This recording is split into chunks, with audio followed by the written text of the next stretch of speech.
Je salue tout le monde, j'espère que vous allez tous bien. Oui. Voilà, donc je souhaite parler un peu à nos dirigeants du RHDP. Voilà, donc je souhaiterais savoir pourquoi vous prenez en fait les gens de l'opposition, des personnes qui viennent uniquement pour venir profiter de la largesse de notre parti, des biens et de l'argent, des postes de notre parti. Et dès qu'ils ont eu ce qu'ils veulent, voilà, après, ils montrent maintenant leur vrai visage. Qu'est-ce que ce monsieur Augustin Thiam fait dans notre parti?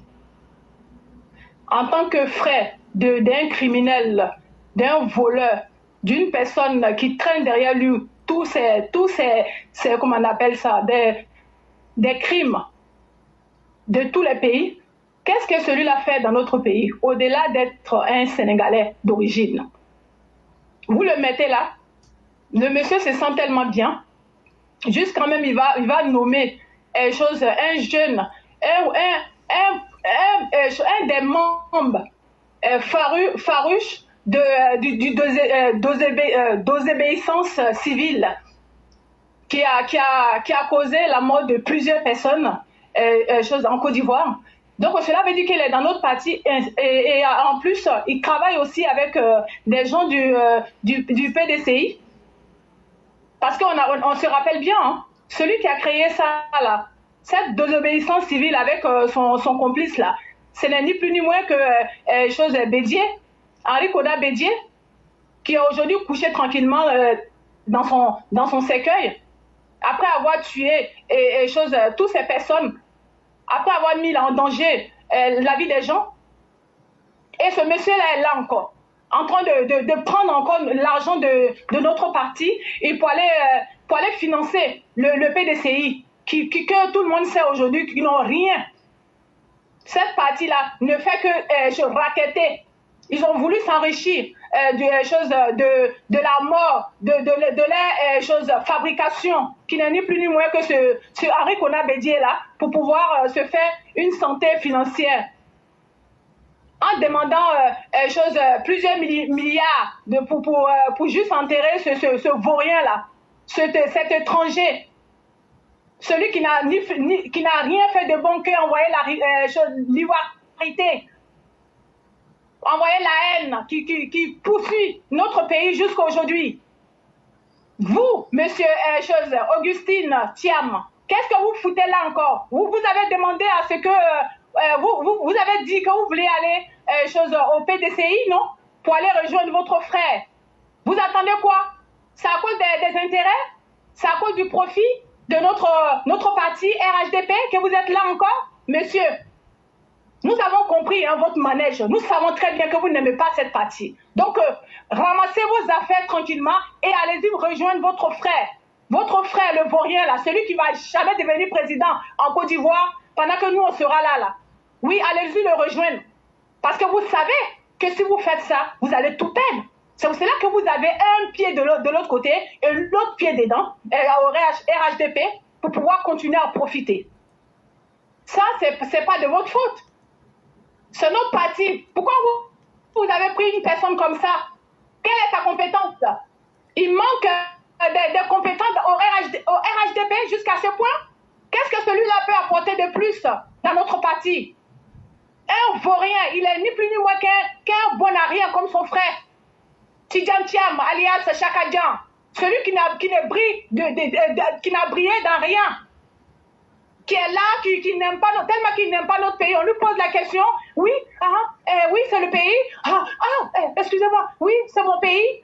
Tellement que ça se voit que c'est pas naturel. Là. Il va ramasser encore celui-là encore qui est dans... en plus, ce qui est grave, c'est qu'il est dans notre parti. Donc, il va prendre tous les secrets de notre parti pour aller divulguer ça au PDCI. Ne soyez pas étonnés que les gens du PDCI sachent tout ce que nous faisons. Qu'est-ce que ça veut dire ça? Prendre un loup déguisé en agneau pour venir le mettre dans la bergerie. Et vous êtes étonnés que les secrets de notre parti se retrouvent au dehors? Sachez avec qui marcher. Hein. Et nous, le RHDP, nous n'avons pas besoin de ces bras cassés là. Il y a assez de compétents au RHDP. Ces personnes-là ne peuvent rien apporter à notre parti. Donc, c'est plutôt le contraire qui doit se passer. Vous faites comme si ces personnes-là ne sont pas dans notre parti allait s'écouler, ce qui n'est pas vrai. Le RHDP est devant tous ces partis-là de nos jours. C'est pour cela qu'ils viennent en plus. Ces choses-là, ces affamés, ces mendiants cachés. Ils viennent la nuit pour commander et le matin, ils se jouent au gros bras.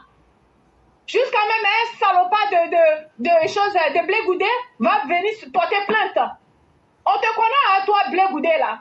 On te connaît. La nuit, tu rampes comme un verre d'état pour venir demander de l'argent. Vaurien, paresseux, incapable. Toi aussi, tu vas venir parler aussi. Tu penses que tu vas pouvoir nettoyer comment on appelle, ta vraie face? Nous allons toujours brandir ça, chose aux yeux de tout le monde. Criminel que tu sois, violeur, bande comment on appelle, de profiteurs, choses déguisées en bonne personne. Il pense qu'il suffit juste de porter un costume et puis aller s'arrêter là, raconter des bêtises, se maquiller et puis il pense que nous allons oublier tout ce qu'il a fait. Cela va être collé sur ton front jusqu'à la fin de ta vie. Et même après ta mort, nous allons dire ça aux yeux de tout le monde. Celui qui est couché là, le Ghanéen et béninois qui est couché de l'autre côté là, dans notre pays illégalement là, du nom des choses, Henri Konan Bédié là, il sait, hein? Nous parlons de lui malgré qu'il est mort. Nous allons toujours dire à tout le monde que c'est ni plus ni moins qu'un voleur, un criminel, un bon à rien, parce que je ne me rappelle pas de qu'est-ce que ce Henri Konan Bédié a fait de bon dans notre pays. N'importe quoi comme parti. Va rejoindre ton frère, va le rejoindre au PDCI. Ça va vous faire du bien. Peut-être que si vous avez deux cerveaux, deux voleurs ensemble là-bas, peut-être que ça va l'aider peut-être à devenir quelque chose. Parce que à la nuit où il s'en va là, il est déjà mort avant d'être né. N'importe quoi que chose là. Vous, le bandit, celui qui l'a pris pour mettre comme comment on appelle là, le chef le président comment on appelle là, de jeunes à Morefé là, vous là, vous avez tué des gens, non? En étant membre de désobéissance civile là. Et vous êtes là.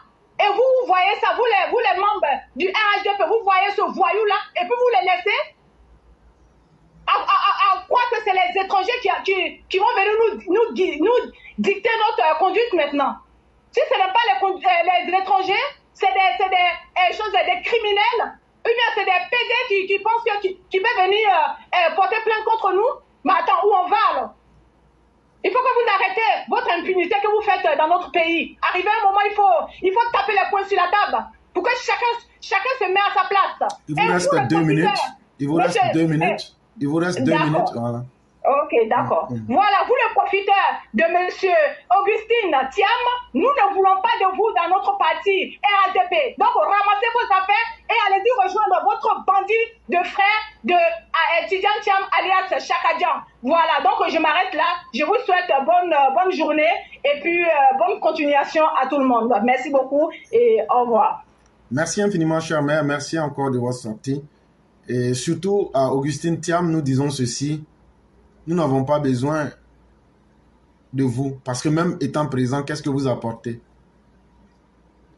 Et on a suffisamment parlé de la mauvaise politique du RHDP, surtout du directoire qui pense qu'il peut défier même le destin et l'avenir en faisant des choix risqués.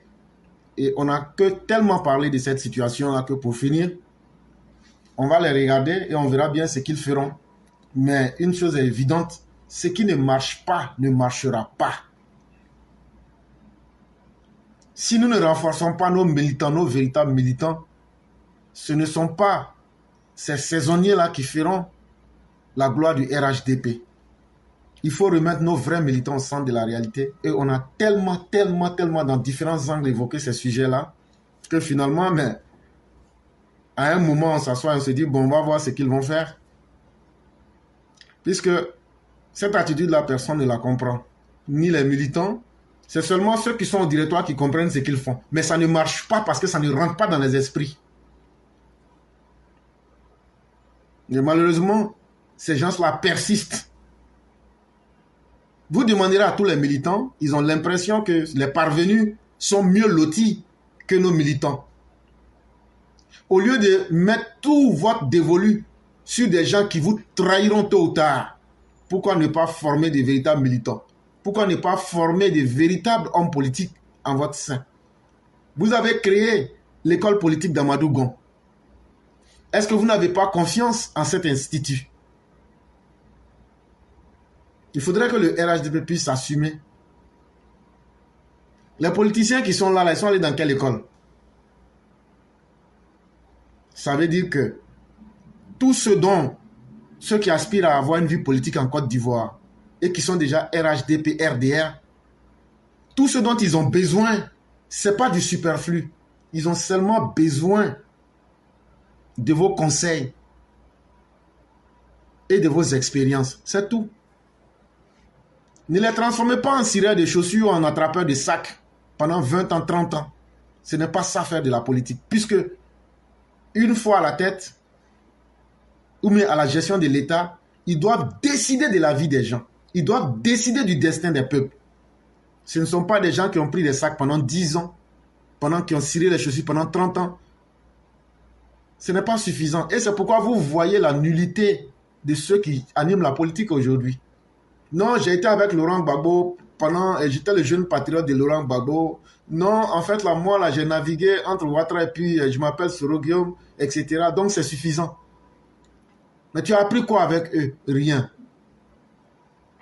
Ça, c'est l'échec même des hommes politiques en Côte d'Ivoire. C'est qu'ils n'ont rien donné de positif à tous ceux qui les ont suivis. Mais en même temps, ils voient tout le bien qu'ils n'ont pas eu. Ils voient ça. Ils voient cela en l'ennemi ou bien en celui qui est opposé à eux. En se disant, si j'ai pu avoir cela, ça veut dire que j'ai agrandi mon capital humain. Alors que c'est une grave erreur. Que vaut-il de prendre quelqu'un qui n'a aucune formation, qui n'a aucune morale et de l'ajouter à soi pour atteindre quel résultat? Il faut former les hommes qui doivent diriger le destin des Ivoiriens. C'est tout. Et c'est pourquoi nous autres, ça ne nous intéresse pas du tout d'aller être dans ce brouhaha-là, parce que si tu es le plus intelligent parmi des nuls, ton intelligence n'aura servi à rien. Ça serait une perte de temps pour toi-même. Et c'est ça le président Ouattara est en train de vivre actuellement. Tous ceux qui sont autour de lui là, très peu sont formés politiquement. Ça fait qu'ils ne comprennent pas où il va. Ils n'ont pas été formés. Voilà le mal. S'ils avaient une formation politique, s'ils avaient l'éthique en politique, s'ils avaient la formation morale, vous verrez que ces personnes se comporteraient différemment. Mais on leur a dit non, vous êtes dedans seulement, allons seulement, suivez quelqu'un, soyez là pour soutenir quelqu'un aveuglément. Si vous dites de nettoyer ses bagages, cirez ses chaussures. Quand vous allez faire 10 ans avec lui là, les gens vont voir, vous avez duré longtemps avec lui, donc par reconnaissance là, les gens vont se souvenir que vous étiez avec telle personne, donc toi aussi tu seras un grand un jour. Voilà comment la politique se passe en Côte d'Ivoire. Mais cette personne qui était là, qui a duré avec XY pendant 10 ans, qui a nettoyé ses chaussures là, à la fin là, cette personne-là, elle a appris quoi qui peut servir aux Ivoiriens? Elle a appris quoi en termes de capacité de réflexion qui peut faire la différence avec le peuple? Rien. Et on se retrouve en train de répéter les mêmes choses. On retrouve des conglomérats d'individus qui sont là autour des différents chefs de partis. Non, moi j'étais là il y a longtemps. Hein. Donc là, leur seul respect, c'est d'avoir été là pendant longtemps.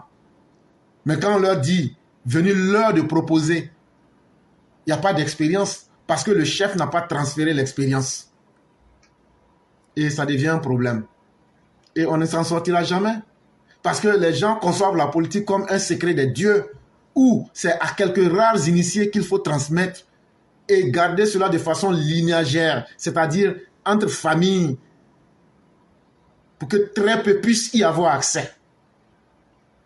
C'est tout ça qui tue la politique de la Côte d'Ivoire, et ça dans tous les partis politiques. Et c'est malheureux. Vraiment, merci beaucoup, chère mère. Espérons qu'un jour, les politiciens pourraient comprendre cette réalité-là et qu'ils puissent s'adapter. Sinon, parler, nous en avons fait suffisamment. Vraiment, merci beaucoup. Merci beaucoup. Je vous Au en prie. revoir. Merci, excellente soirée à vous.